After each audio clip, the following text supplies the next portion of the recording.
So if you clicked on this video, you're probably an introvert, or you just really hate your job. Either way, I get it. That's me. That's been me for years. Work feels like a performance that I never quite signed up for. Forced smiles in the hallway, endless meetings where everybody talks but nobody actually says anything. Not of value anyway. Pretending to be energized when I'm dying inside.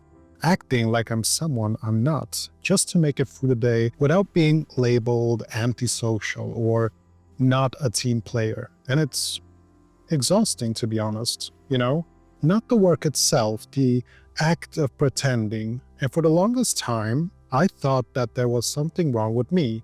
I thought I was somehow broken, defective, or not cut out for the professional world. Because everyone else just seems fine, Everyone else seems to thrive in the chaos, the noise, the constant stimulation, but I didn't. I felt like I was slowly drowning in an ocean of small talk and performance expectations. But then last year, something very strange happened to me. I took a temporary job that looked like a step backwards, a demotion even. And it was supposed to be boring, meaningless, and was sort of a placeholder, but it cracked something inside me. It made me realize why so many introverts feel broken by work, and what it actually feels like to be yourself again, to not be performing, to not be drowning, to just be.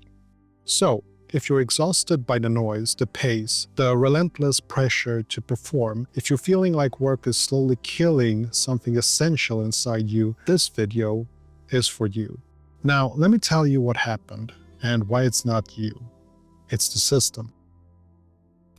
So I've always been different, not in an obvious way, but in the quiet ways that make you feel when you're on the outside of something everyone else seems to be understanding naturally. Most people can't stand silence. They fill every moment with sound, with small talk, with noise. But I've always found peace in quiet, in stillness, in the space between words. As a kid, I remember I could sit for hours under a tree, sketching, just daydreaming, or watching clouds move across the sky. While other kids chased each other around the playground, forming complicated social hierarchies that I never quite understood, I was perfectly content on my own. For me, silence wasn't boring or empty. It was actually home. It was where I felt most like myself. And I didn't know then that there was a word for this, that millions of other people experienced the world in the same way. That being wired this way wasn't a defect, it's just a different operating system. But the adult world, especially the working world, doesn't see it that way. The adult world values noise, it rewards speed, it expects everyone to always be on all the time. Outspoken in meetings, the first to raise your hand, quick with an answer, energetic at team-building events, or enthusiastic at after-work drinks, always networking, always connecting, always performing extroversion, even if it's killing you inside. The workplace demands constant availability, constant engagement, constant performance, to be collaborative, which really means never needing space or quiet or time to think alone. And if you're not that person, if you need time to process, if you work better alone, if small talk feels like sandpaper on your soul, you start to feel like you are the problem. Like there's something fundamentally wrong with you, like you're failing at being an adult. You're not. You're just wired differently. And the system was never built with you in mind. So it took me years and a very unexpected job to realize how deeply my nervous system was being overstimulated by normal work. The pressure to always be on, the meetings that could have been emails, the group brainstorming sessions, the open office plans designed to maximize collaboration, but really just to maximize distraction, to be honest. The expectation to eat lunch with colleagues when all you want to do is 20 minutes of silence. The constant performance of being someone that you're not. And I thought that I was just tired. I thought that everyone felt this way. I thought that exhaustion was just part of being an adult with a job. But it wasn't until that receptionist job until I had something to compare it with, that I realized the truth. I wasn't tired because I was lazy, and I wasn't drained because I lacked work ethic. I wasn't struggling because I was bad at my job. I was exhausted because I was constantly pretending, performing, wearing a mask of extroversion that didn't fit. And I'd been doing it for so long that I had forgotten what it felt like to be myself. The workplace, it isn't neutral. It is not designed to accommodate different personality types equally. The workplace is built around what Susan Cain calls the extrovert ideal. The belief that the best workers are the most social, the fastest to speak, the loudest in the room. It's the assumption that collaboration is always better than solitary work, that brainstorming in groups produces better ideas than thinking alone, that open offices are more innovative than private space for focus. It's the idea that the ideal employee is assertive, comfortable with self-promotion, energized by constant social interaction, and able to think on their feet in real time. And if you're not that person, well, you better learn to fake it. You see, the performance we're expected to give is that we have to do it. We fake it, we perform. We nod along enthusiastically in meetings, even if we haven't fully processed the information. We force ourselves to brainstorm on command. We sit in open-plan offices that feel like sensory torture chambers where every conversation is a distraction. Every phone call pulls your focus.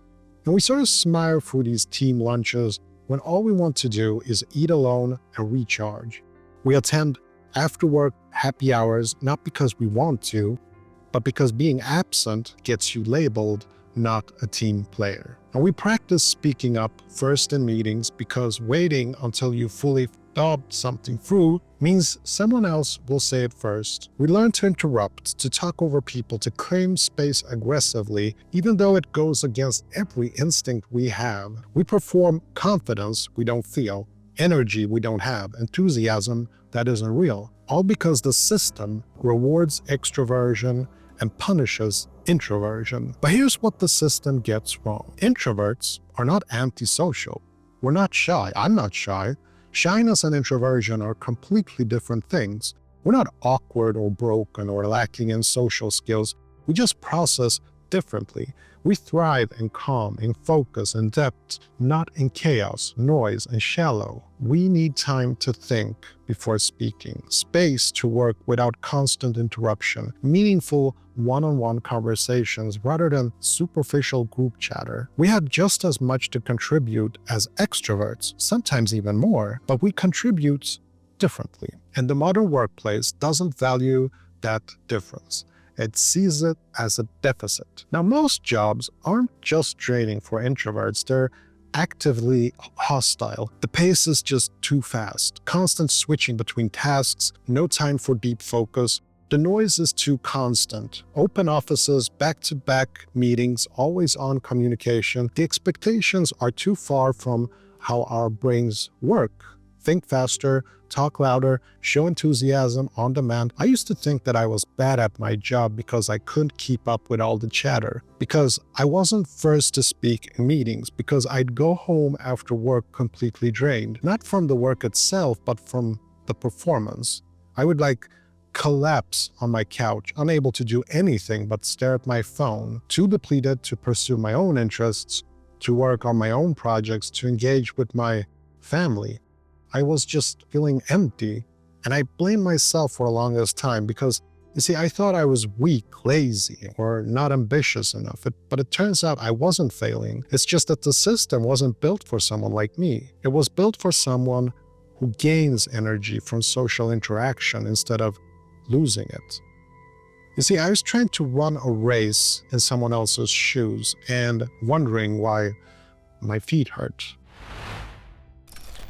So last year, I was in between consulting assignments, just waiting, sort of in limbo. Then my manager called and said, "We got nothing lined up right now, but there is this temporary gig. It's a receptionist position, just until something better comes along." And I thought, a receptionist? After years of consultant work, of strategic initiatives, of stakeholder management, after building up this resume, this professional identity, my first instinct was embarrassment. Like, how would I explain it to people? What happens to my career progressions? But I needed to be a team player, so I said yes, thinking that would be a forgettable blip in my work history. But instead, it turned out to be the most peaceful 3 months I had in a decade. And what that job actually was just showing up at 8 a.m. and sit in the front desk and answer phones when it rang, maybe like 3 or 4 times a day, let the truck drivers in by pressing a button, essentially, and greet the occasional visitor, reply to a few emails, keep the lobby tidy, and that was it. That was the entire job. And most of the time, I was completely alone. There were no meetings, no deadline looming, no performance reviews, no emails requiring immediate responses, no boss checking in every hour, no pressure to be on. They even told me to bring a book, and I would sometimes read during the quiet stretches, and I scribbled down ideas in a notebook. I looked out the window, and I was just thinking, I was processing, daydreaming, and it sort of felt like existing without performing. It was bliss. Because for the first time in years, maybe since childhood, I could actually breathe. You see, my nervous system, it wasn't on high alert anymore. I wasn't dreading Monday. I wasn't spending Sunday night with a knot in my stomach. I wasn't spending the commute home replaying every interaction, analyzing everything I had said, wondering if I came across wrong or if I was too quiet. I was just okay, I was present, calm. I was basically myself. And that's when it hit me, I'm not disengaged.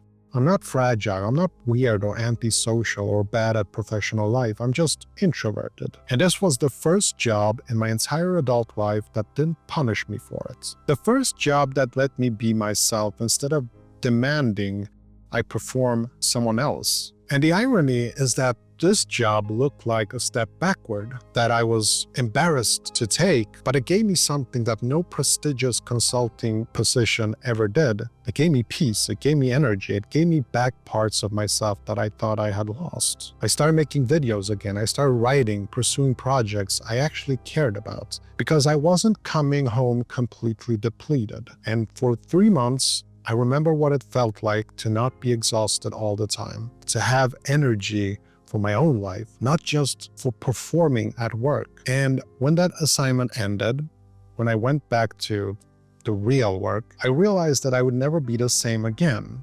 Because now I knew, now I tasted what it felt like to work in a way that didn't drain me. And I couldn't pretend anymore that the problem was me. The problem was never me, it was the system.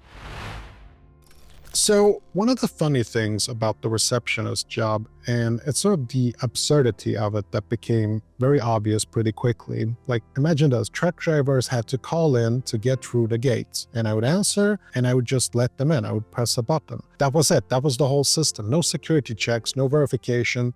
It was just theater.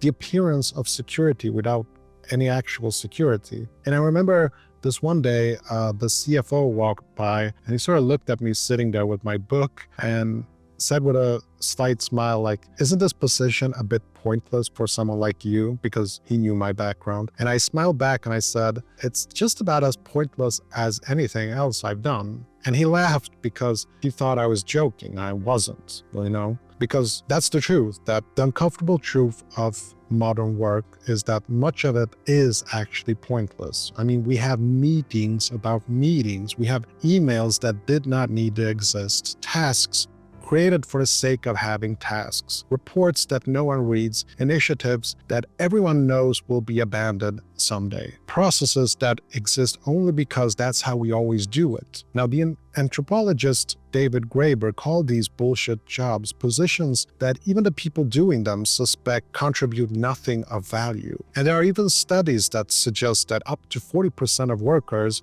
think that their job makes no meaningful contribution in the world. And here's what gets worse for introverts. All that performative chaos, all that busy work and theater, it's not just annoying or wasteful, it's a direct assault on your nervous system. An extrovert might find all of the activity energizing or at least neutral. For an introvert, it's actively draining, it's exhausting, it's overwhelming. Every meeting is like a tax on your energy. Every forced interaction just depletes you. Every moment of performance takes something from you that you'll need hours of solitude to recover. You're not just doing the work, you're doing the work while also managing the constant overstimulation of an environment designed for someone with a completely different nervous system.